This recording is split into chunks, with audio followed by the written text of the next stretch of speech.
Hi, my name is Eleni, and this is a glimpse into my life. I come from a tiny little village in Greece. It's called Kalanera, under the mountain pilion beside the seaside of Pagasidikos. And here is a little story on how I just take the biggest decisions of my life to leave the big city and connect back with the place my ancestors came from and the place where nature thrives. So, I was born in this tiny little village, Kalanera. I grew up here and I lived here until I was 17. And then I decided that, you know what, I am going to travel. And that decision was very rooted into myself. I used to see where the seaside and the sky connected and how the horizon was created, and I used to say to myself since I was a kid that I will go and find out where those two meet.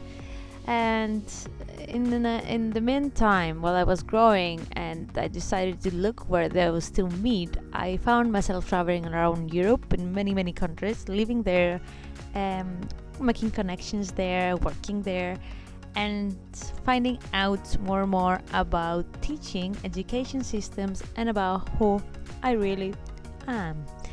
Following my gut, that brought me to many different cities, and I ended up to live in Athens again in order to study and live abroad. But then COVID came into the scenario, and as you know, traveling became a rare situation. So Europe was not available for me at that moment, and I started working in a tech, having a very good environment, very good people living with, and very good people working with, when I was earning a lot, and I just decided, you know what, I am going to continue that. But then something happened and allowed me to see how I'm really created, how I find myself, what is the matter inside my own existence. And that was the fires of the forests around Athens and Evia. So big fires in 2021 burned a huge amount of our forest lands here in Greece. So that for me was revealing. It just showcased how much I care about my friends, the trees. A few days after the big fires, I just decided that I have to move again and follow my gut and find myself near nature.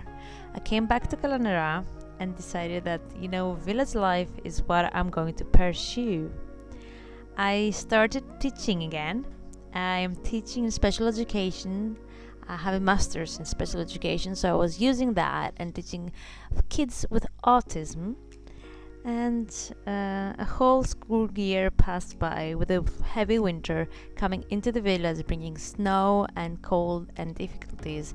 But it was so beautiful, so wonderfully fulfilling, so amazing to just experience every single part of nature, every single part of the seasons, and finding myself leading the children in a way that they really understood who they really are. So this difficult year ended with a nice springtime where nature thrived, where animals were falling in love with each other, and all the nature bringing the smells, reminding me that my choice was really again fulfilling, but now with easiness, not the heaviness of the winter. And here I found myself this summer to swim every single day. I was a winter swimmer and I continue swimming every single day. I go and visit the forest every single day. I meditate. I found out that I'm not my mind. I can be very calm just by being surrounded by trees. And I spend a lot of time just experiencing the calmness into the forest. I started a little garden. This is a reminder of human values. Every single plant is devoted to the values that I want to grow inside of myself: love and respect, and the sense of abundance, and also not growing hatred, jealousy, and everything that brings us down. And also, this little garden is a showcase of how abundant we are, because every fruit and vegetable that will come out of this little garden is supposed to be shared with the community and shared with the people around me, shared with the people that they share this field. I share this field with, and in this time where scarcity becomes a norm in the mind and in the way people live, it's a hopeful message to how beautifully rich we all are. So, welcome to my life.